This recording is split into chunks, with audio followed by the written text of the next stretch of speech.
Hello everyone and welcome to Business Africa. I'm called Amelnga.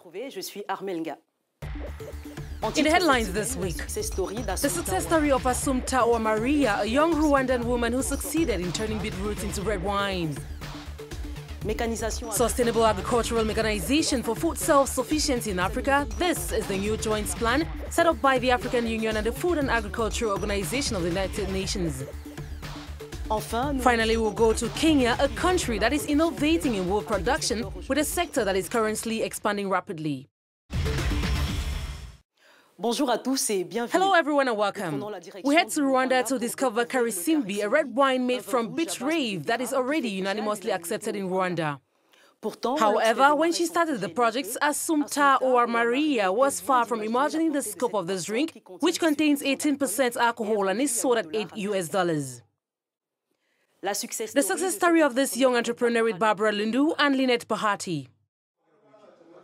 A typical afternoon with friends in a bar in Western Rwanda. And what better way to enjoy the moment than have a glass of wine? But the wine here is special. It's not made from grapes, but from beetroot. And according to these customers, this wine called Karisimbi only has advantages.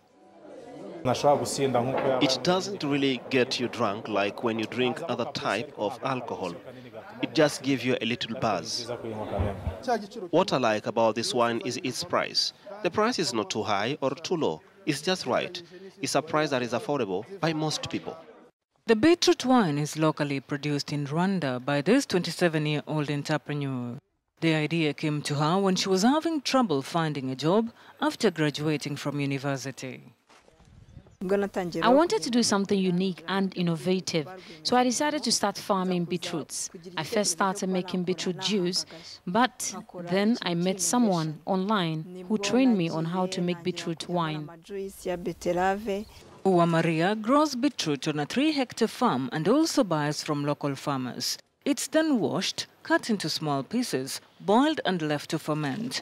The result is red wine, which contains 18% alcohol and is sold for $8 a bottle. I have customers even in Germany. I don't know how the wine got there, but they told me they tasted my wine and started ordering from me. Some of them even come all the way here. She currently employs 17 people and hopes to expand her beetroot wine production and export it all over the world.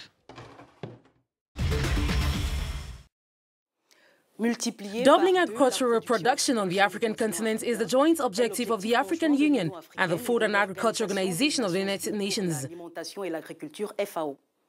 The summer program, which is based on 10 points, aims mainly at eliminating hunger and malnutrition in Africa through the new mechanization techniques. The report of Serge Patrick Manko and Victor Musillo. 60% of cultivated land in Asia is mechanized. But in Africa, only 5% of arable land is mechanized. More than 3/4 of farmers south of the Sahara still work manually. Given such conditions, Josepha Sako, who is in charge of the rural economy and agriculture at the country level at the AU, explains that it is not easy to double agricultural productivity and eliminate hunger and malnutrition in Africa by 2025.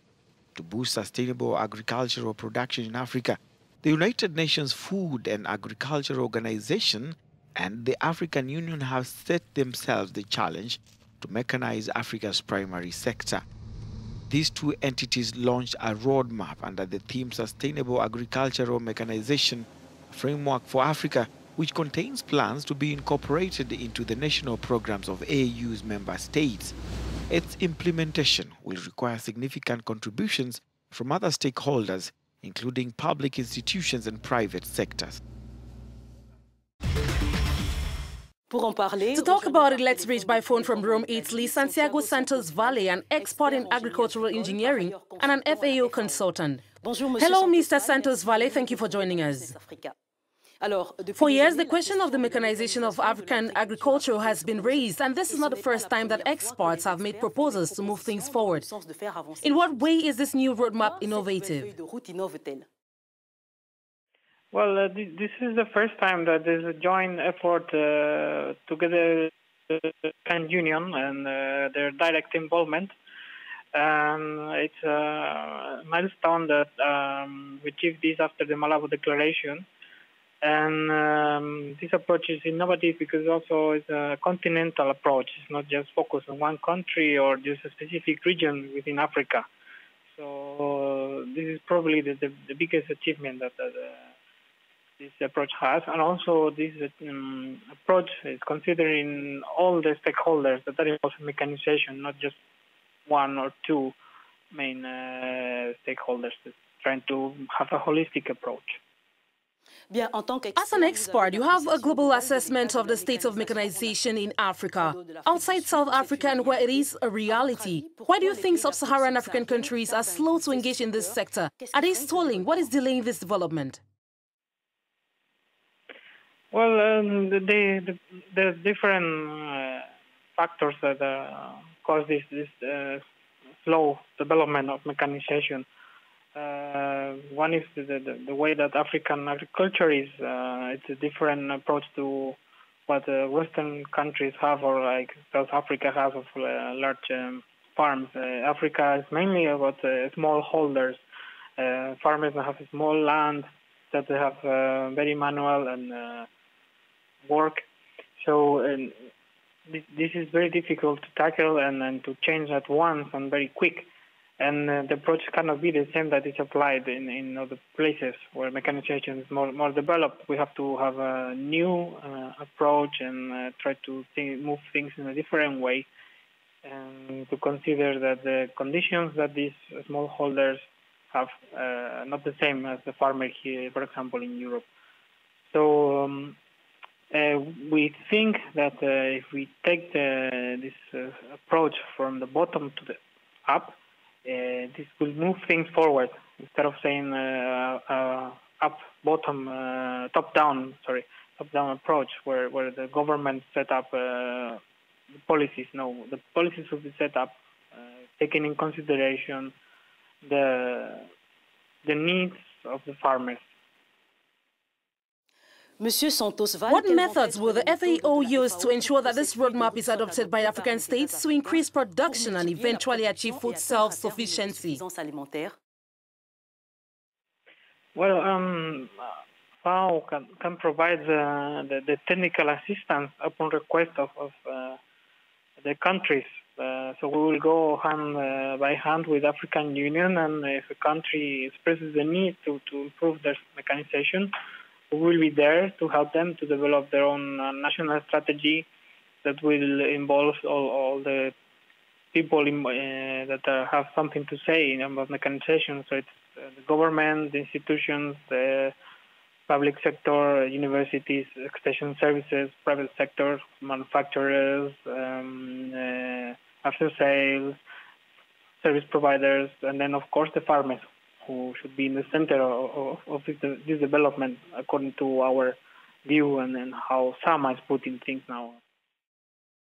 Today, it is difficult to talk about mechanization without mentioning the financial aspects, and you are talking about the implementation of innovative financing mechanisms. Have you identified these mechanisms?